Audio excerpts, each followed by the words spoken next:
Welcome! In front of me I have Polar Ignite 2 and I'm gonna show you how to enable and how to disable the airplane mode on this watch. First we need to wake up the screen on our watch, and you can do it by pressing the side button right here.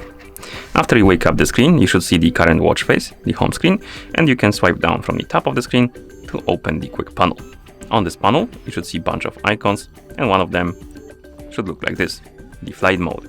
And to enable the airplane mode, simply tap on the flight mode icon.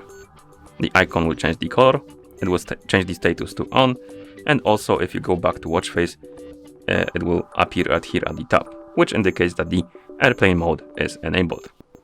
And to disable the mode, simply open the menu, tap on the icon will go back to the gray color, it will change the status to off, and the icon from the watch face will also disappear, which indicates that the mode is disabled.